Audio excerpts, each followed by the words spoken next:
Hello students, welcome back to my channel learn with Parul. Hopefully आप सब अच्छे होंगे, पढ़ाई कर रहे होंगे।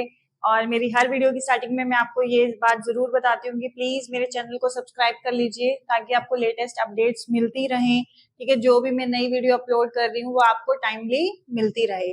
ठीक है, लास्ट क्लास में हमने 2 मॉडल्स के बारे में पढ़ा था। ऑलरेडी हम 3 मॉडल्स हम कंप्लीट कर चुके हैं। सबसे पहले हमने लीनियर मॉडल पढ़ा था कम्युनिकेशन का, फिर हमने एरिस्टोटल मॉडल पढ़ा था कम्युनिकेशन का, और हमने लैशवेल मॉडल भी पढ़ा था कम्युनिकेशन लास्ट क्लास के अंदर। आज हम नया मॉडल पढ़ रहे हैं, Shannon and Weaver model. Most important model है। ठीक है, बर्लो मॉडल भी मोस्ट इंपॉर्टेंट मॉडल है कम्युनिकेशन का। ये सारे मॉडल्स आपस में क्या है, इंटर रिलेटेड है। सब में सारी चीजें सेम है, बस एक एक चीज का चेंज है। तो आपको लर्न करने में डिफिकल्टी नहीं आएगी, सब कुछ सेम है। आपको प्रॉपर एक जैसे सेंडर है, सेंडर या कम्युनिकेटर क्या करता है, मैसेज को सेंड करता है। रिसीवर क्या करता है, मैसेज को रिसीव करता है। मीडियम क्या होता है, जिसके थ्रू हम भेजते हैं मैसेज को अपना। ठीक है, और नॉइस के बारे में आज हम पढ़ने वाले हैं, इसमें ऐड हो गया है। ठीक है, चलो शैनन और व्यूअर मॉडल के बारे में पढ़ते हैं। सबसे पहले तो ये मॉडल कौन से कम्युनिकेशन में यूज होता है, इंटरपर्सनल कम्युनिकेशन में ये मॉडल यूज होता है। अब कहते हैं इंटरपर्सनल कम्युनिकेशन क्या है। वैसे तो हम टाइप्स में पढ़ेंगे, इंट्रापर्सनल कम्युनिकेशन, इंटरपर्सनल कम्युनिकेशन। वैसे मैं आपको बेसिकली बता देती हूँ। इंट्रा होता है खुद से बात करना, सेल्फ। इंटर होता है 2 लोगों में बात करना। ये जो मॉडल है ये प्रेफर होता है 2 लोगों में बात करने के लिए। ग्रुप कम्युनिकेशन के लिए ये मॉडल बिल्कुल भी बेटर नहीं है। तो ये जो मॉडल है आपका किस चीज के लिए बेटर है, इंटरपर्सनल कम्युनिकेशन के लिए। सबसे पहला वर्ड क्या हो गया इसके अंदर, इंटरपर्सनल कम्युनिकेशन के लिए। ठीक है, it is based on the idea that communication is linear and one way process. ये क्या कह रहा है कि लीनियर होना चाहिए, सीक्वेंस में होना चाहिए और वन वे प्रोसेस होना चाहिए। अगर मैं बोल रही हूँ तो सामने वाला सिर्फ सुने, जब सामने वाला बोल रहा हो तो सिर्फ मैं सुनूं। जैसे वॉकी टॉकी होता है ना, आपका वॉकी टॉकी सुना होगा ना, जो एक जना कप लेके बोलता था और सामने वाला सिर्फ सुनता था।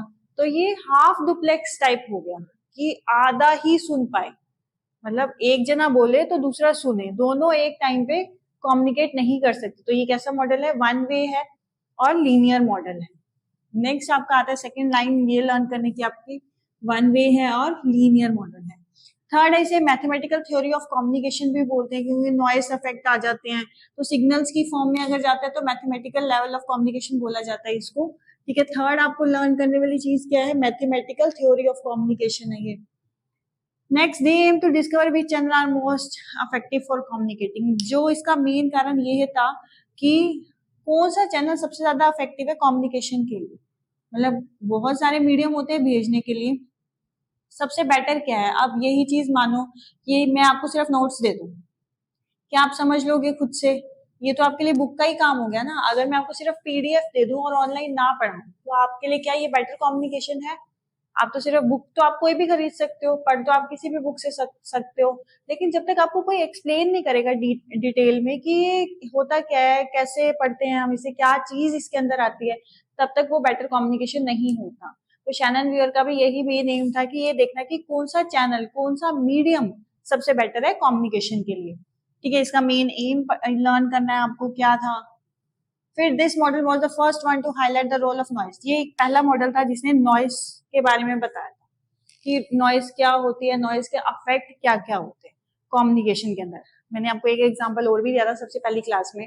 आप सपोज करो आप पढ़ाई कर रहे हो और बाहर डीजे बजना शुरू हो जाए, या फिर घर में मम्मी कुकर चढ़ा दे और सीटियां बजनी शुरू हो जाए, तो आपके कम्युनिकेशन में क्या हो जाएगा, नॉइस आ जाएगा। आप पढ़ाई करना चाह रहे थे, आप पढ़ाई नहीं कर पाओगे, तो उसकी वजह से क्या होगी, आपकी पढ़ाई डिस्टर्ब हो जाएगी। तो उसे हम क्या बोलते हैं, नॉइस बोलते हैं। तो इसने भी क्या किया था, ये पहला मॉडल था जिसने रोल ऑफ नॉइस के बारे में बताया था, हाईलाइट किया था उसे। ठीक है, अब आता है इसके अंदर, उसने कहा था कि क्या क्या नॉइस के इफेक्ट्स हो सकते हैं, क्या क्या इशू आ सकते हैं। सबसे पहला इशू उसने बताया था technical issue, signal signal loss हो जाए।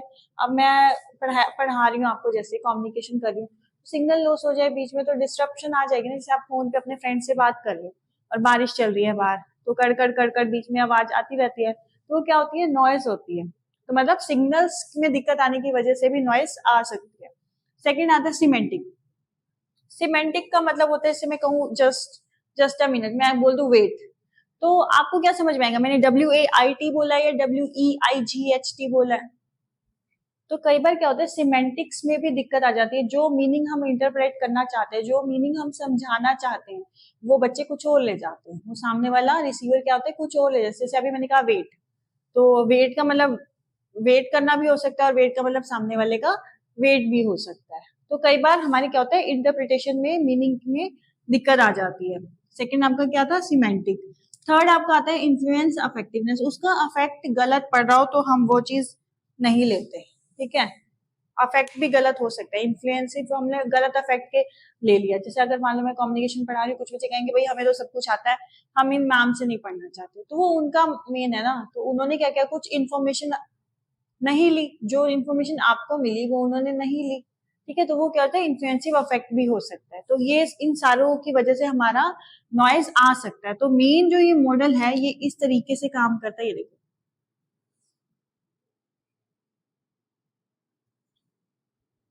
यहाँ पे क्या एक सोर्स है जहां से आपका मैसेज आएगा, ये सोर्स हो गया, ये आपकी डेस्टिनेशन हो गई। सोर्स एक मैसेज आया, ट्रांसमीटर ने उसे भेज दिया, यहाँ पे सिग्नल आया। अब सिग्नल्स जा रहे थे कि बीच में क्या आ गई आपकी नॉइस आ गई। तो नॉइस आने की वजह से जो डेस्टिनेशन पे मैसेज गया वो प्रॉपर नहीं गया, ठीक है। तो हमें क्या करना है इस नॉइस को रिड्यूस करते हुए चलना है, मतलब ये नॉइस नहीं आनी चाहिए, ठीक है। तो इसने बस नॉइस का इफेक्ट बताया था कि अगर डेस्टिनेशन तक आपका मैसेज प्रॉपरली नहीं पहुंचा तो इसका मतलब उसमें क्या आ गई है नॉइस आ गई, उसमें कोई ना कोई इश्यू आ गया है, ठीक है। उसके बाद किसके पास जाएगा, रिसीवर के पास जाएगा, और वो मैसेज फाइनली कहाँ पहुंच जाएगा, अपनी डेस्टिनेशन के पास। प्रीवियस मॉडल से इस मॉडल में सिर्फ एक चेंज आया कि इसमें क्या ऐड हुआ है आपका नॉइस, ठीक है। अब हमारी जो आ सकती है कमियां वो क्या क्या, जो शैनन एंड व्यूअर है उसे तीन के बारे में बताया था, तीन टर्म्स के बारे में। सबसे पहले बताया था एंट्रोपी। एंट्रोपी से रिलेटेड भी क्वेश्चन आ चुका है यूजीसी नेट के अंदर। It is a degree of disorder और अनसर्टेनिटी मैसेज, मतलब कई बार अनसर्टेनिटी आ जाती है मैसेज के अंदर, अनप्रेडिक्टेबिलिटी आ जाती है, ठीक है। तो वो क्या होता है उसकी जो डिग्री ऑफ डिसऑर्डर है वो आपका क्या कहलाएगा, एंट्रोपी कहलाएगा। अगर मान लो आपका मैसेज हाईली ऑर्गेनाइज्ड है तो उसकी एंट्रोपी क्या होगी, लो होगी, मतलब उसके अंदर जो इश्यूज आएंगे वो क्या आएंगे, कम आएंगे। लेकिन अगर आपका मैसेज अच्छे से ऑर्गेनाइज नहीं है तो आपका क्या आएगा, एंट्रोपी हाई आएगी। मतलब इनवर्सली हो गया, अगर मैसेज अच्छे से ऑर्गेनाइज है तो एंट्रोपी लो आएगी, और मैसेज अच्छे से ऑर्गेनाइज नहीं है तो एंट्रोपी हाई आएगी, ठीक है। नेक्स्ट उसने कहा था रिडंडेंसी। रिडंडेंसी का मतलब होता है एक ही चीज बार बार बोलना, इसका मतलब मेन मतलब होता है डुप्लीकेसी, डुप्लीकेट वर्ड्स, डुप्लीकेट बार बार बार बार एक ही बात रिपीट करते रहो, तो वो क्या होती है रिडंडेंसी। तो उससे क्या होता है ओवरफ्लो आ जाती है, अनसर्टेनिटी आ जाती है कि एक ही चीज हमारे पास बार बार आ रही है लेकिन हमने ऑलरेडी वो इन्फॉर्मेशन ले लिया है, तो हम बार बार उसको अपने दिमाग में क्यों डालें, बार बार रिसीवर वो इन्फॉर्मेशन दोबारा क्यों लेगा। तो वो चीज भी हमारी रिमूव होनी चाहिए, मतलब रिडंडेंसी भी रिमूव होनी चाहिए कम्युनिकेशन के अंदर।